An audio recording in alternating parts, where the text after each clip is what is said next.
This time you didn't call TWRA because you didn't get a response last time. So it was pointless.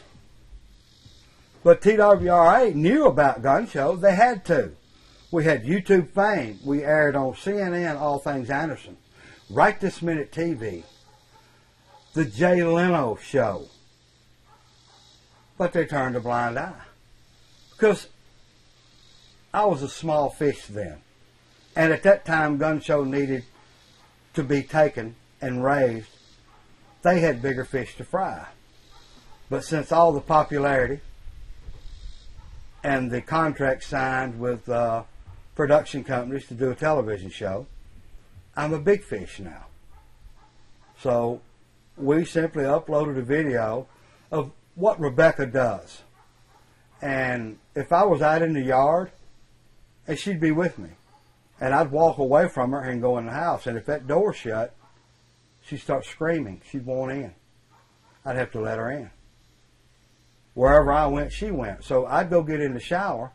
Rebecca would scream and cry. She'd want in the shower too. So she'd climb up on my shoulder, and I'd shampoo her just like I shampoo myself. So we videoed that. And I think that's what caught the attention of the TWRA. And I had talked to one of the wildlife coordinators down there, and he told me there's no permit. You can't keep a wild animal. And I got on TWRA's website, and I actually printed it off, and this is the criteria that you have to meet to be a wildlife rehabilitator. This is not my first rodeo. This is my fourth or fifth raccoon.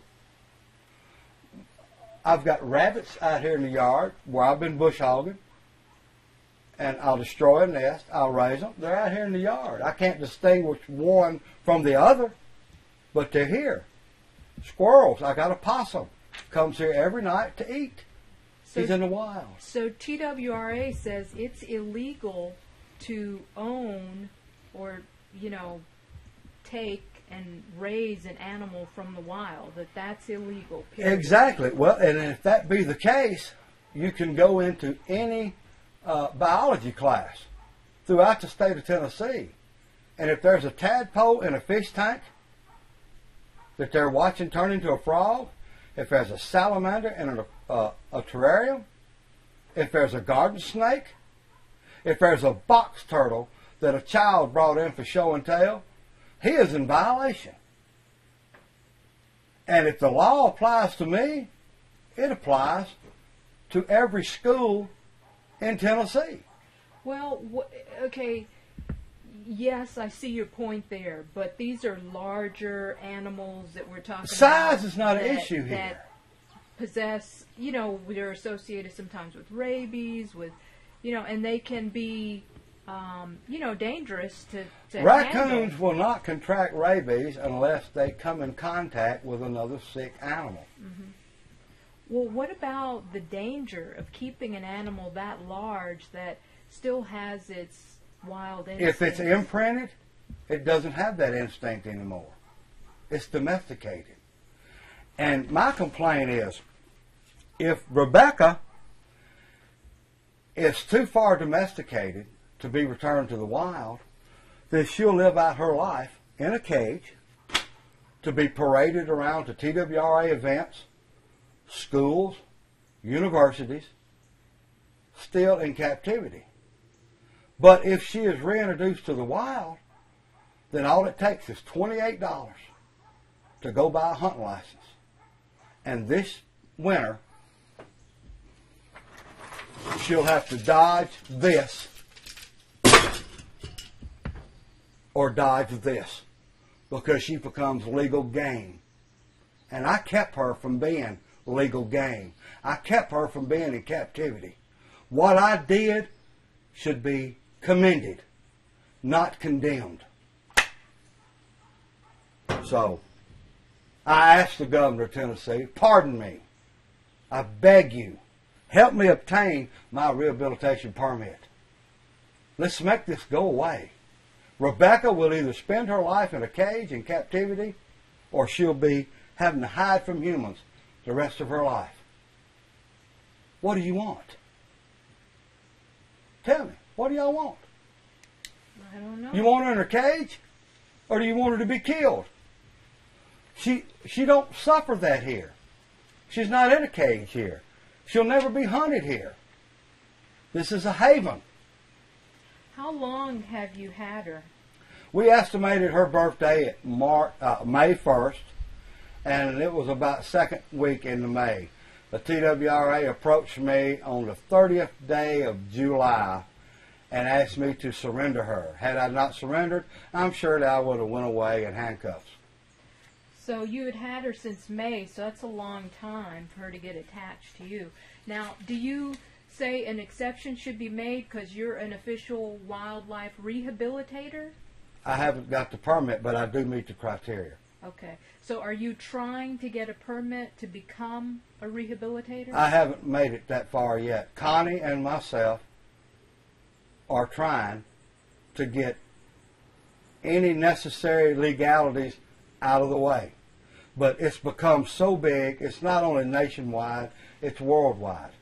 But what do you think about, do you think there's any danger of people seeing your story, thinking they can do the same thing, but they don't have the qualifications and the knowledge that you do? So if we let you have a raccoon, then suppose I want one, but I've never been out and, you know. If you've never had one, then why would you want one? Well, because you have one. It looks cool, and I saw you shoot. Well, if I went out and jumped off the river bridge, would you follow me? Somebody might.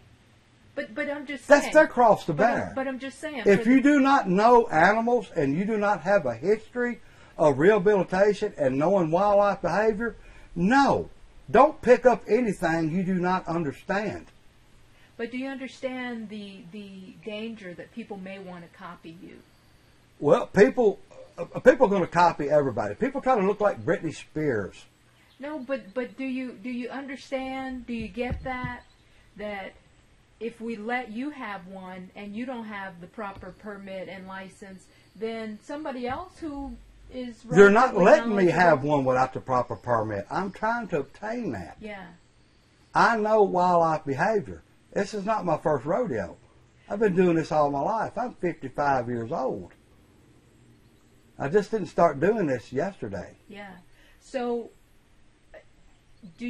what is it ultimately that you want? Your rehabilitation, to be recognized and get a permit for rehabilitation and be given the animal back, or you just want the animal back, or what is it that you want? I still rehab any type of wildlife that I find here on this farm that I know I can readily help.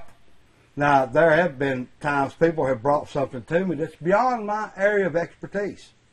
I had a hawk with a bad wing, a broken rib cage. I know nothing of birds. So I take it to a safe place for animals in Gallatin.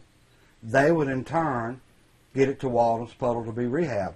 I actually was called by Walden's Puddle last year on a hawk that I had carried down there, and they wanted to do a story on how many steps it took to rehab a wild animal. They wanted to know where I got it, who I got it from, when I got it, where I took it, and each step it went through. So ultimately, what is it that you want? What ultimate conclusion do you want to this? Bring my child back and let me continue her to live a happy life outside of captivity and out of the way of hunters and fur-bearing trappers. That's not too much to ask.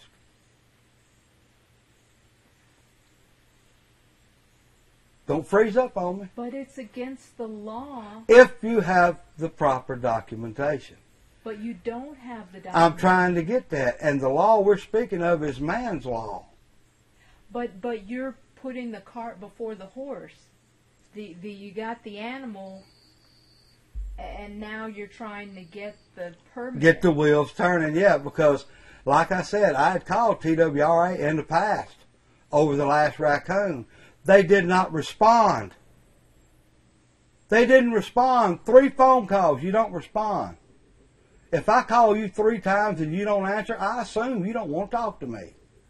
I'm not calling no more. So you figured that would happen with Rebecca, too? It has in the past. Yeah. Okay. So I'm just basing this on past history. Yeah. What's the point in calling? Yeah. if they're not going to return, if they're not going to dispatch an officer. Yeah.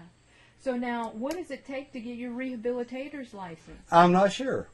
Okay. I'm not sure yet. We haven't got there because it's been so much media. Right. But that's the next step you're taking to get your official rehabilitator's license. And I happen to have a pretty good reputation of raising raccoons in particular. I was animal control officer for Gallatin, city of Gallatin. We were dispatched by the Gallatin Police Department. To give you an example, got a call one night, rabid raccoon in somebody's yard. I jumped the truck and I run down there. The raccoon's disoriented. He can't walk. Doesn't know where he is. Appears to be blind. I pick him up, put him in a cage. The Gallatin pound is not going to take him. They do domestics. I carried him up here, set him down out here in the yard in the cage, and got him a bowl of water. He went out to the bowl and started drinking. First sign he wasn't rabid because he could swallow. Okay? He drank the water. Then I fed him. Opened the cage to let him out. He walked out, went away 10 feet, looked around, wasn't disoriented anymore, went back into the cage, continued eating. This raccoon to this very day lives here somewhere on his 13 acres. And he still gets fed. Every time I got something left over from the restaurant or some table scraps, I throw it out down in the driveway, and any given time I can look out, he's down there eating. His name is John Gov't. John Gov't? Yep. And there is a possum that comes around here that was rehabbed. His name is Henry. He lives out here somewhere. Every night around 8 o'clock, he's out on the front, off the front porch. I throw food out there for him, and he eats and waddles off back into the wilderness. Okay. I mean, it sounds like you give these animals a second chance at life. This is a sanctuary here. A second chance. Not caged. Not hunted. But loved, cared for, looked after. Well, I think you're doing a good thing and the right thing, but maybe you're not going about it the legal way. The TWRA officers told me that they would help me to obtain this. They gave me a number. It's the last I've heard of them. The guy I talked to treated me like I was responsible for the Boston Marathon bombing. Didn't even give me a chance to explain myself. So you feel like you've really been villainized over this? Yeah, like I said, what I've done should be commended. I've only been condemned. And I'm trying to help something. And all they want to do is cage it the rest of their life and parade it around to show people or reintroduce it to the wild so anybody of legal hunting age can go kill it or train their dog or trap it and make a hat out of it. That's not what I'm about here. Okay, I think we're good. Rebecca, I mean, you've grown attached to Rebecca, and I grow attached to all of them. She's got a personality, and what other people don't see, you see, and you see. I mean, tell me, describe Rebecca and why you try to save her. I mean, because you live with her, she comes in, you guys. Just like any other wild animal I have raised. They become a child. Of what is her personality? Her personality is mischievous, and I named her Rebecca, the Hebrew spelling, the wife of Isaac. And the reason I named her that, because Rebecca, biblically, was a very, very determined woman. But she only had one downside. She thought God needed her advice. That's the way my Rebecca was. Very determined.